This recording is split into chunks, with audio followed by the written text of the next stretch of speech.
Bonjour, bonjour à tous, bonjour à toutes, bonjour à tous les éveillés, les réveillés, les pas tout à fait réveillés, les un peu endormis. Bienvenue en tout cas à tout le personnel au sol. Aujourd'hui, je reçois un invité de marque, qui ne s'appelle pas Marc, un invité que vous connaissez bien pour certains, très bien même pour d'autres, et pas si bien que ça pour beaucoup d'entre vous. Et c'est la raison pour laquelle il est avec moi aujourd'hui, placé tout juste après le superstar seed de Jean-Charles Moyen et la super reporter des mondes subtils Anne Givaudan.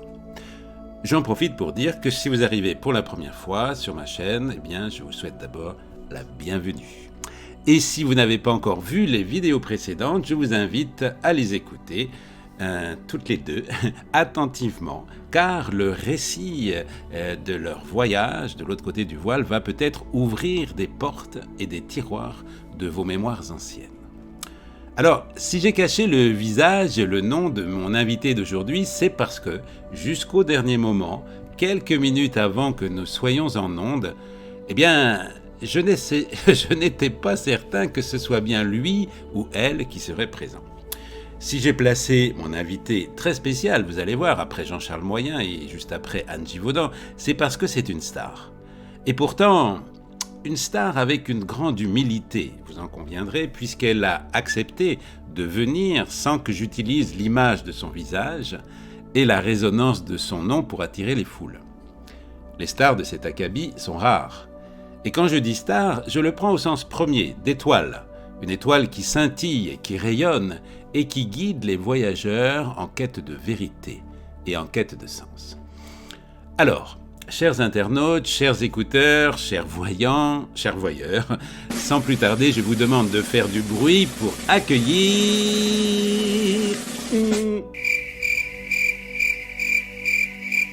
vous-même. Ben, qu'est-ce qu'il y a? Quoi? Vous êtes déçus? Non. Ne soyez pas déçus.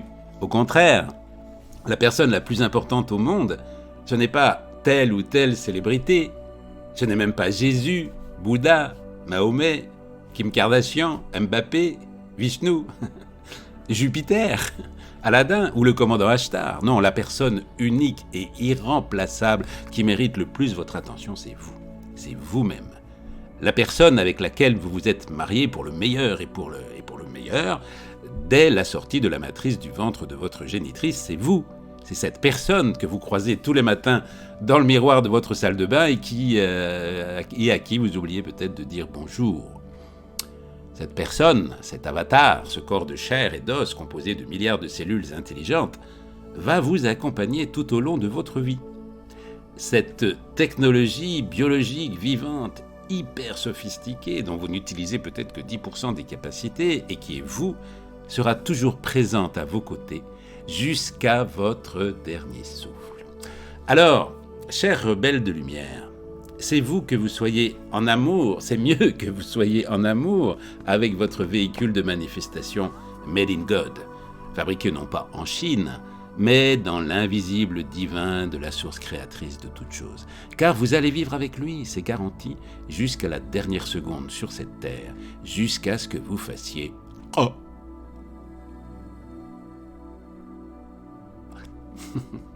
Et oui, cette personne unique et irremplaçable, c'est vous, cher ami, c'est vous-même. Et c'est avec vous que vous avez rendez-vous ici et maintenant, en face à face avec la face de Phil, votre serviteur, alias Papa Coach, que vous pouvez appeler Phil, car je suis le fil conducteur de tous les invités qui vous seront proposés ici. Alors, restez bien jusqu'au bout, et si vous le pouvez, en écoute active. Je dis bien écoute active. Une écoute qui consomme de l'énergie, certes, mais qui en reçoit aussi, à condition d'être en syntonie avec ma fréquence vibratoire, auquel cas des échanges énergétiques pourront se faire entre nous.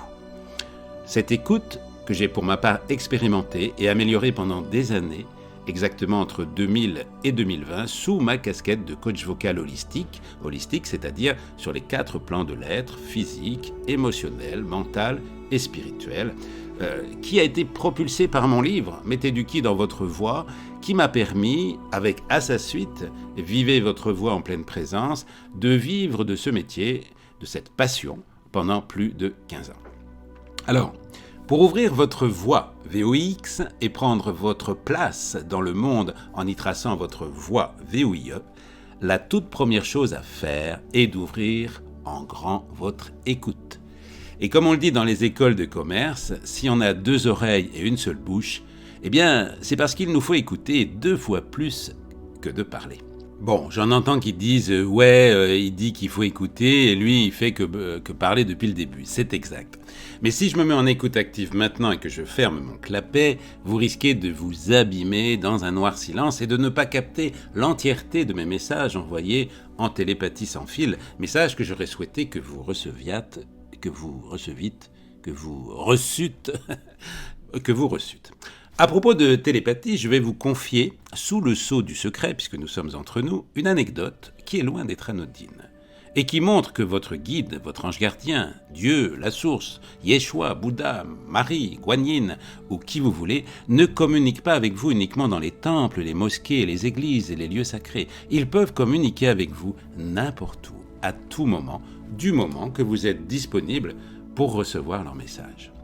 Eh bien, il y a 3 ans, alors que j'habitais à Paris, que dans l'ancien monde on appelait la ville lumière, alors que je déambulais dans un souterrain sombre du métro parisien, et que je m'apprêtais à sortir de la bouche de la station Félix-Faure, je reçus alors un message audio et visuel très clair, par télépathie, avec l'image et avec le son. L'image, c'était le visage de Yeshua, qui m'est apparu comme ça, sans prévenir, et la voix que j'entendis alors dans ma tête me fit entendre distinctement et exactement cette phrase « Si tu veux prendre la parole, donne-la. Merci, coach. » Et là, je suis resté comme 2 ronds de flanc, les bras ballants entre les tourniquets et les automates distributeurs de tickets, et je suis remonté vers la lumière du jour, et j'ai bien sûr remercié 3 fois, merci, merci, merci, le plus célèbre des rebelles de lumière, que l'Église a appelé Jésus, ce barbu chevelu tombé du ciel par insémination spirituelle dans la couveuse biologique naturelle de Marie, et je me suis dit, c'est bien gentil ce conseil, mais qu'est-ce que je fais avec ça? Qu'est-ce que je fais avec cette information? Eh bien, la réponse, mes amis, se trouve dans l'action que j'ai posée il y a 1 an, la création de ma chaîne YouTube Voix et Partage. Lancée avec l'entrevue de la chanteuse Nathalie Lermite, une chaîne avec des hauts et des bas en termes d'audience, et qui, après avoir transmuté en Fil de One 5D, a pris une toute autre dimension grâce à la présence conjuguée de Jean-Charles et Anne, mes parrains et marraines du net en quelque sorte, mais aussi grâce à moi, grâce à mon travail de recherchiste des vérités cachées et d'ouvre-boîte des consciences. Mais aussi grâce à mon compagnon Hamdi qui œuvre à la réalisation et au montage. Bravo Hamdi, merci. Et en moins de 2 semaines, cette conjonction d'âme au travail a multiplié par 10 le nombre d'abonnés. Un nombre qui croît de façon exponentielle grâce aussi et surtout, je ne l'oublie pas, à vos commentaires, à vos partages, à vos pouces levés, à vos clics et à vos claques, bon, bien que j'en ai perçu beaucoup, et ce que j'interprète comme un coup de pouce de l'univers est le signe que je suis suffisamment centré et aligné pour pouvoir animer, et animer vient de animus en latin qui veut dire âme, animer de la meilleure façon ce rendez-vous hebdomadaire du dimanche à la place de la messe de 11h au Québec et à la place de l'office de 17h en Europe de l'Ouest. L'Europe de l'Ouest qui comprend entre autres pays ma vieille France, le pays des francs, c'est-à-dire des hommes libres. Donc, encore merci pour votre écoute, merci pour vos partages, merci pour vos pouces levés et merci pour vos commentaires qui boostent mes émissions et qui sont donc aussi les vôtres. Mon ambition sur Fil de One 5D, avec votre aide, est de rassembler une large communauté francophone et francophile de rebelles de lumière et d'unifier toute sa diversité avec légèreté et profondeur en toute intégrité et authenticité grâce à des contenus qui favorisent le développement, la croissance personnelle et la connaissance de soi en réveillant nos mémoires endormies. Ceci étant dit, ne prenez jamais pour vérité ce que je vous dis ici ou ce que mes invités expriment.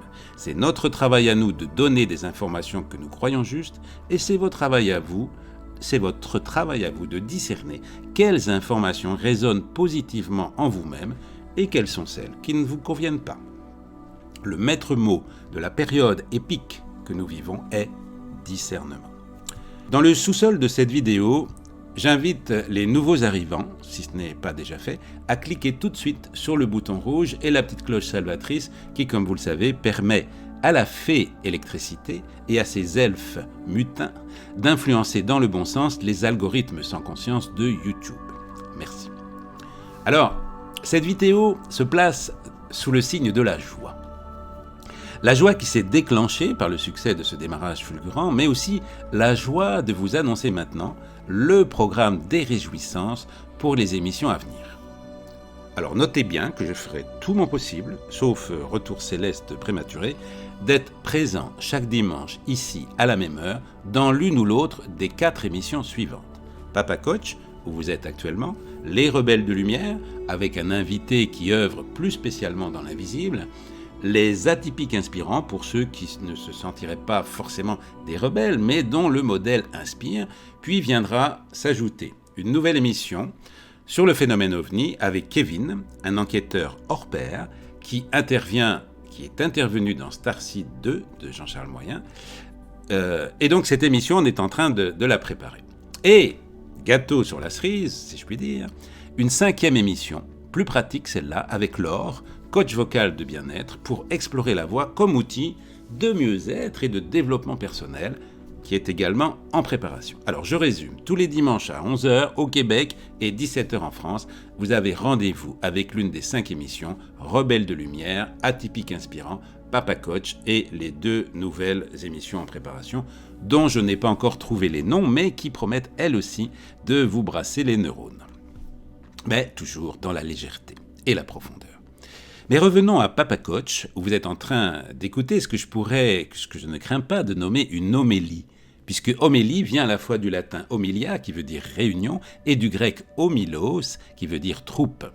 Ma mission est précisément de créer des réunions de nos troupes, des troupes de rebelles de lumière et d'atypiques inspirants, qui rassemblent toutes les bonnes volontés divines, toutes les bonnes volontés qui souhaitent participer à leur mesure et à leur rythme, à la venue de cette nouvelle civilisation qui, elle non plus, n'a pour l'instant pas de nom, mais qui est en train de prendre corps en symbiose avec l'ascension planétaire de la Terre et de ses locataires. En tout cas, avec toutes les chenilles humaines qui pourront sortir de leur chrysalide et déployer leurs ailes. Le signal de départ m'ayant été donné par Yeshua, excusez du peu, je m'autoriserai ici à rétablir des vérités falsifiées, dévoyées ou même parfois carrément censurées par ceux que j'appelle les ghostwriters vaticanesques presbytes, avec un Y. Pour commencer, en cadeau de bienvenue, je vous livre ici à pleine voix la traduction française du Notre Père en araméen, la langue que parlaient les Esséniens, et en particulier le plus connu d'entre eux, que l'Église a appelé Jésus de Nazareth et que certains appellent aujourd'hui Sananda, mais que je préfère appeler pour ma part Yeshua. Ce texte vient de la traduction anglaise établie par Neil Douglas Cloutz. Il en existe d'autres. Voici la traduction que je vous propose. Ô toi, le souffle, la lumière de tout. Laisse cette lumière créer le cœur sanctuaire intérieur et laisse ton enseignement régner jusqu'à ce que la complétude guide tout. Ton désir souverain peut alors agir avec les nôtres en toute lumière et sous toutes ses formes. Accorde-nous ce dont nous avons besoin chaque jour en pain et en compréhension. Délie-nous des erreurs qui nous enchaînent comme nous relâchons les liens que nous tenons pour les fautes des autres. Ne permets pas que nous soyons trompés par les apparences et préserve-nous de nos actes immatures. À toi appartient l'esprit souverain, la vie qui peut agir et faire, le chant qui glorifie tout, qui se renouvelle au fil des âges. Dans la foi, je désire ardemment devenir authentique. Voilà. Vous noterez qu'il n'est nulle part écrit dans cette prière que notre Père est aux cieux, là-haut, ce qui signifierait qu'il n'est pas en bas. Il n'est d'ailleurs pas question de père au masculin, mais simplement de souffle et de lumière. Le souffle, la lumière de tout. On y parle plutôt de sanctuaire intérieur, ce que je vois moi comme le cœur ou le chakra du cœur. Il n'y est pas question de recevoir seulement le pain de chaque jour, mais aussi la compréhension, etc., etc. Enfin, je vous laisse relire ce texte dans la description et en tirer vos propres conclusions. J'aimerais mettre cependant en exergue cette phrase à la fin de la prière, le chant qui glorifie tout et qui se renouvelle au fil des âges. C'est une affirmation qui résonne particulièrement en moi, qui me passionne depuis plus de 40 ans pour le chant, pour les chansons et la voix. Alors, avant de conclure, je voudrais reparler de la joie. L'agence de communication de l'État du Vatican nous a vendu un storytelling, un narratif de la vie de Yeshua ben Joseph qui, de mon point de vue, tord légèrement la réalité. Le marketing du Vatican concernant les objets dérivés nous vend un homme à moitié nu, crucifié, sacrifié, sanguinolent, qui ne rayonne pas vraiment la joie, c'est le moins qu'on puisse dire. Ce qui n'est pas le cas du Corcovado de l'église brésilienne.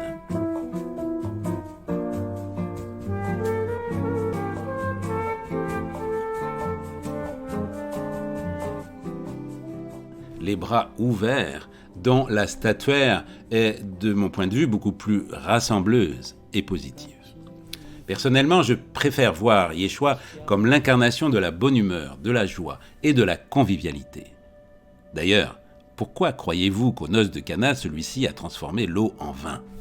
Si ce n'est simplement pour pouvoir faire la fête le plus longtemps avec ses potes. La joie est sans doute la graine, la fleur, la plante la plus importante à cultiver. Certains d'entre vous l'ont d'ailleurs expérimenté avec moi dans ces séances de yoga du rire que j'ai animées jadis. Le yoga du rire est un rire sans raison, le rire des enfants, démarré par le docteur Madan Kataria depuis Bombay en Inde et qui s'est répandu ensuite dans le monde entier, y compris en Suisse, comme le montre ce document. Rire, c'est bon pour la santé, selon un dicton populaire. Comme moi, vous en avez certainement déjà fait l'expérience. Reste encore à savoir pourquoi on rit. Un rire cynique qui vise à tourner une personne en dérision, ce n'est pas un bon rire, à mon avis. En revanche, rire de bon cœur avec quelqu'un, c'est partager des moments de bonheur. Merci beaucoup, Président. Beaucoup de scientifiques se demandent encore ce qu'est exactement le Big Bang. Eh bien, moi, je vais vous le dire. Le Big Bang, c'est très simple. Le Big Bang, c'est l'éclat de rire de Dieu. Bon, alors, comme mon métier principal est le coaching, je vous proposerai régulièrement un petit exercice, une pratique ou un défi à relever. Dans le prochain Papa Coach, nous jouerons ensemble à Ciao Comfort Zone afin de nous aider à sortir de notre zone de confort dans le but ultime d'entrer cette fois dans notre zone de génie. Mais pour aujourd'hui, pour cette première de Papa Coach, j'ai préféré commencer doucement, sans défi à relever, si ce n'est de noter dans votre agenda votre rendez-vous de dimanche prochain à la même heure pour la 3e émission des Rebelles de Lumière dans laquelle j'accueillerai Frédéric Pitre, le fondateur du mouvement Appel à la liberté, Action souveraine pacifique. Je dois dire que les 15 000 membres de son groupe Facebook le confirment vraiment dans sa légitimité de leader. Son rôle à Frédéric est d'aider à créer des réseaux à l'échelle de la province du Québec et plus largement encore avec d'autres leaders qui, comme lui, contribuent à bâtir ce qu'il appelle le vrai monde, que nous désirons tous. C'est un homme bienveillant, très ouvert, avec un sens inné de la diplomatie et des responsabilités. C'est une figure incontournable et essentielle. Frédéric, dont l'étymologie du prénom signifie « pouvoir de la paix », il a pris la parole à plus de 150 manifestations depuis 2020. Il a œuvré devant le Parlement d'Ottawa pendant 35 jours consécutifs en plein hiver au cœur du fameux convoi de la liberté et il a parcouru plus de 110 000 km dans toute la province à la rencontre de tous les Québécois bienveillants. Je l'apprécie particulièrement pour son sens du verbe et la force tranquille qui émane de lui. Voilà, chers écouteurs francophones et francophiles, chers rebelles de lumière, j'espère que ces quelques minutes, sans autre invité réel que vous et moi, vous aura apporté de bonnes informations et surtout une énergie positive et motivante. Alors prenez soin de vous, respirez profondément, marchez dans la nature et n'oubliez pas de vous dire bonjour demain matin dans le miroir de votre salle de bain. Merci pour votre attention et veuillez ne pas m'excuser pour la lumière occasionnée.